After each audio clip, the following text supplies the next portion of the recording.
अल्लाह ताला ने अपने प्यारे नबी अय्यूब अलैहिस्सलाम को बेहिसाब नेमतें दी थी। माल दौलत, जमीनें और नेक औलादें। 70 साल तक उन्होंने आराम और खुशहाली की जिंदगी गुजारी। लेकिन फिर अल्लाह ने उन्हें आजमाने का फैसला किया। एक दिन उन्हें ऐसी बीमारी लगी जो उनके पूरे जिस्म में फैल गई, इतनी कि कोई भी हिस्सा सलामत न रहा। मगर नबी अय्यूब अलैहिस्सलाम ने कभी शिकवा नहीं किया, बस सब्र और शुक्र करते रहे।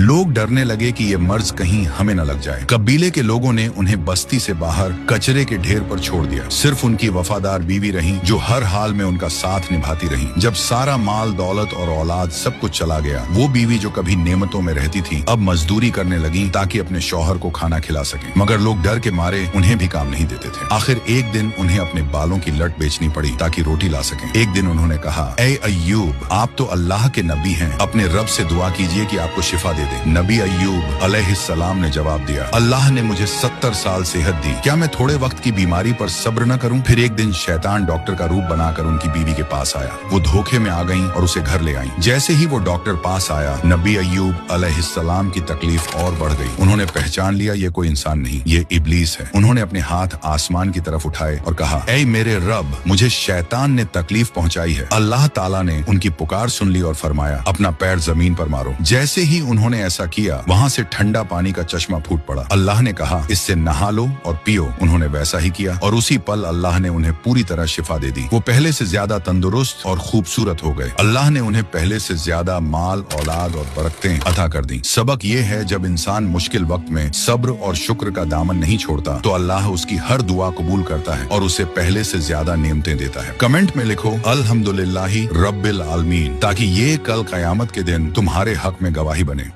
एक बार हजरत फातिमा रजी अल्लाहु अन्हा बीमार थीं, तो हमारे नबी सल्लल्लाहु अलैहि वसल्लम उनका हाल लेने उनके घर आए। दरवाजे पर पहुंचकर आपने अंदर जाने से पहले अपनी बेटी से इजाजत चाही और फरमाया, बेटी अगर इजाजत हो तो मैं अंदर आ जाऊं, मेरे साथ इमरान बिन हुसैन भी हैं। हजरत फातिमा रजी अल्लाहु अन्हा ने अर्ज किया, अब्बा जान, मेरे पास इतना बड़ा कपड़ा नहीं कि मैं पर्दा कर सकूं। नबी सल्लल्लाहु अलैहि वसल्लम ने अपनी चादर उन्हें दी और फरमाया, बेटी इससे पर्दा कर लो। जब हजरत फातिमा रजी अल्लाहु अन्हा ने पर्दा कर लिया तो आप अंदर आए और पूछा, बेटी कैसी तबीयत है? ये सुनकर हजरत फातिमा रजी अल्लाहु अन्हा की आंखें नम हो गईं और उन्होंने कहा, अब्बा जान, भूख है मगर खाना नहीं, बीमारी है मगर कोई दवा नहीं। ये सुनकर नबी सल्लल्लाहु अलैहि वसल्लम की आंखों में भी आंसू आ गए और उन्होंने फरमाया, मेरी प्यारी बेटी, गम न कर, उस जात की कसम जिसके कब्जे में मेरी जान है, आज 3 दिन गुजर चुके हैं, मैंने एक लुकमा तक नहीं खाया। ऐसे ही हमारे नबी सल्लल्लाहु अलैहि वसल्लम को सरदारी नहीं मिली, ऐसे ही हमारे नबी सल्लल्लाहु अलैहि वसल्लम को रहमत बनाकर नहीं भेजा।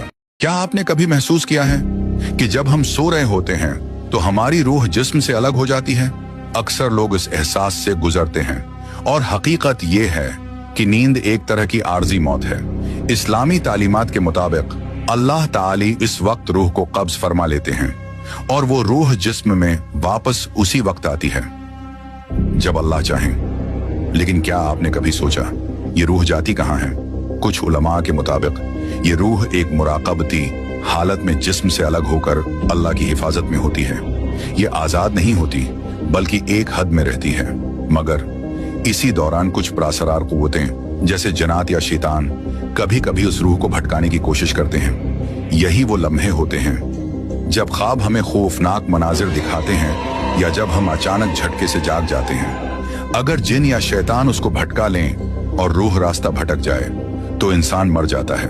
ये सोचकर एक लर्जा सा तारी हो जाता है कि हमारी रूह की हिफाजत किस कदर अल्लाह की रजा पर मुनहसर है। नींद, ख्वाब और रूह का ये ताल्लुक दर हकीकत जिंदगी और मौत के दरमियान एक बारीक सरहद है। अगली बार जब आप सोएं, जरा गौर कीजिए, शायद आपकी रूह अपने उस प्रासरार सफर पर निकल चुकी हो और आपको इल्म भी न हो।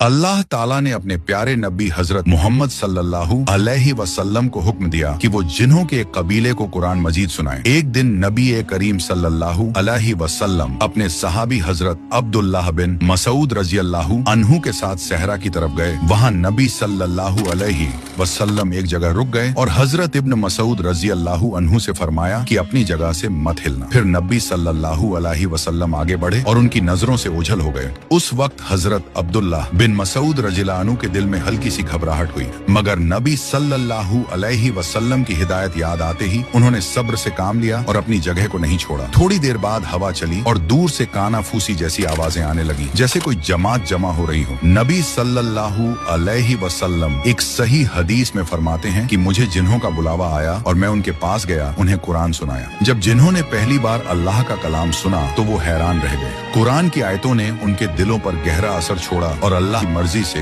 वो सब ईमान ले आए और इस्लाम कबूल कर लिया। उन्होंने फैसला किया कि वो अपनी कौम में जाकर इस्लाम की दावत देंगे। जब वो लौटे तो बोले, ऐ हमारी कौम, हमने एक किताब सुनी है जो मूसा अलैहिस्सलाम के बाद उतारी गई है, जो अपने से पहले की किताबों की तस्दीक करती है और सच्चाई की राह दिखाती है। उनकी दावत पर हजारों जिन्न मुसलमान हो गए और सबसे पहला कबीला जिसने इस्लाम कबूल किया वो था जिन्न नसीबीन। उसी रात जिन्हों और इंसानों के दरमियान दावत इस्लाम का नया सफर शुरू हुआ और अल्लाह के हुक्म से जिन्हों की दुनिया में भी इस्लाम का नूर फैल गया। या अल्लाह हमें इस्लाम की नेमत पर इस्तेकामत अता फरमा।